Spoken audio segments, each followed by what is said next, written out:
Baik, terima kasih teman-teman. Di sini saya Niken Surasi dari perwakilan kelompok perencanaan bisnis rintisan. Nah, di sini saya akan menanyakan beberapa pertanyaan untuk teman-teman sekalian.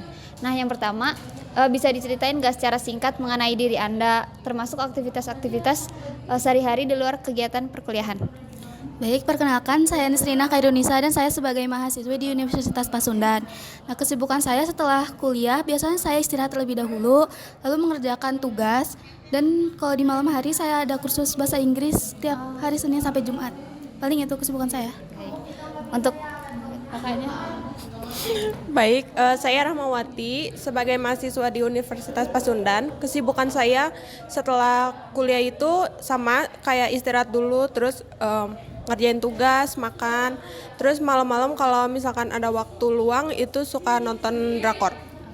Oke, lanjut ke pertanyaan selanjutnya, itu bidang studi yang sedang ditekuni dan sejauh mana bidang tersebut tuh mempengaruhi pola hidup atau kebiasaan makan? Saya sebagai mahasiswa manajemen, jadinya saya bisa mengatur pola makan juga seperti misalnya ketika pagi saya pasti sarapannya yang ringan-ringan, yang sehat pastinya. Dan kalau siang juga pasti makan yang berat. Dan kalau saya stop makan dari jam 5 sore paling. Mempengaruhi berarti ya? Ya, mempengaruhi. Saya juga di sini sebagai mahasiswa manajemen untuk mengatur pola makan juga sama ya. Kayak tapi saya tuh skip sarapan. Jadi start makan tuh jam 12. Kayak langsung makan berat, terus terakhir makan itu jam 8 malam. Baik, pertanyaan selanjutnya, ya gimana sih biasanya kalian itu mengatur waktu antara perkuliahan, kegiatan pribadi, sama waktu makan di setiap harinya? Oke, untuk saya, untuk mengatur pola makan ketika lagi sibuk, kalau lagi full day banget, pastinya saya jangan lupa makan, harus makan yang cukup, dan di pagi hari saya sarapan, terus di siang hari juga jangan lupa makan, dan jangan lupa minum air putih, biar ada tenaganya, nggak lemes. Kalau saya sih kalau di waktu perkuliahan gitu kan saya tuh masuknya mulainya siang kan. Jadi langsung makan berat di rumah misalkan. Terus ke kampus juga bawa air putih minimal, kalau aku minimal sehari itu 1,5 liter. Baik, pertanyaan selanjutnya, gimana sih menurut kalian tuh kalau seberapa penting memiliki solusi yang dapat membantu menjaga pola makan sehat secara praktis dan konsisten? Oke, menurut saya itu sangat penting. Kan kalau di luar kampus pastinya banyak makanan yang tidak sehat ya. Nah, kita harus pintar-pintar milih makanan yang sehat seperti buah, jus, kayak gitu. Kalau aku sih kayak misalkan kita tuh lagi padat kuliah, terus kan makannya pasti nggak akan benar-benar teratur. Jadi kayak banyakin protein, terus olahraga ringan juga pulang kuliah gitu. Untuk pertanyaan selanjutnya, yaitu tujuan utama apa sih yang mau kalian capai gitu melalui penerapan pola makan sehat, misalnya kayak peningkatan energi, pengelolaan berat badan, atau lainnya? Tentunya kan ketika kita menjaga pola makan yang sehat, tentunya kan kita ingin badan kita sehat terus menjaga pola mengaruh juga kan ke pola tidur, makan yang sehat itu sama menjaga berat badan juga bisa. Kalau buat aku untuk menjaga berat badan, terus biar jadi apa ya? Apa sih namanya teh? Sehat. Bukan. Jadi sih kan kita teh pola makan teratur nih, terus nanti jadi kehidupan, jadi untuk diterapin di kehidupan sehari-hari. Apa sih namanya? Oh, kalau saya sih buat menjaga berat badan, terus jadi pola makan sehari-hari itu udah benar-benar sehat gitu, buat kesehatan juga. Oke.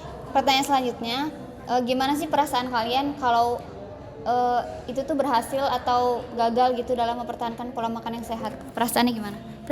Perasaan saya kalau bisa mempertahankan pola makan yang sehat tentunya seneng banget ya. Jadi ke aktivitas juga berjalan dengan lancar. Kan kalau gagal dalam menjaga pola makan kan kita jadi lemas, males kayak gitu.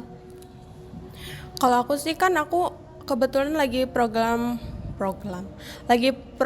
penurunan berat badan. Terus kalau misalkan berhasil kan aku seneng. Tapi yang susahnya itu mempertahankan si berat badan itu nggak naik drastis gitu. Konsisten. Konsisten yang susah. Pertanyaan selanjutnya, eh, apakah lingkungan sosial itu kayak teman, keluarga atau rekan kuliah itu mempengaruhi kebiasaan makan? Sangat mempengaruhi karena kan ada juga teman yang suka langsung ngajak, ayo kita makan di luar tanpa milih-milih gitu kan. Jadi kita harus bisa menjaga makanan itu, kita milihin yang sehat kalau bisa gitu. Kalau aku sih mempengaruhi banget ya, apalagi temen itu kadang suka kan misalkan yuk kita seblak gitu. Nah itu mempengaruhi banget, jadi harus nahan diri sendiri gitu. Baik, pertanyaan selanjutnya. Selama ini tuh gimana sih cara kalian buat mengatasi tantangan dalam menjaga pola makan yang sehat? Untuk mengatasi tantangan, pastinya saya harus niat di diri biar kita harus sehat, kita harus lebih baik, harus Konsisten. badan ideal. Ya, kita harus bisa konsisten dalam menjaga pola makan biar punya berat badan yang ideal juga. Tuh. Selain niat, kita juga harus mengatur pola makan kita, terus berulang-ulang gitu. Kalau misalkan kita mau hidup sehat banget kan nggak Gak mungkin sekali doang. Jadi adalah boleh seminggu sekali misalkan kita pengen makan seblak, hari Minggunya makan seblak, terus nanti cheat day. Nanti hari Seninnya mulai lagi hidup sehat gitu sih. Baik, selanjutnya menurut kalian nih, mengapa sih cara atau solusi yang telah kalian gunakan sebelumnya itu belum sepenuhnya efektif gitu dalam membantu kalian? Saya sih dari solusi yang saya udah niatin gagal karena kan kitanya mungkin nggak konsisten, terus kayak terpengaruh teman juga, itu sih. Kalau saya sih iya ya tergoda sama temen-temen yang suka ngajak jajan terus gitu. Udah sih.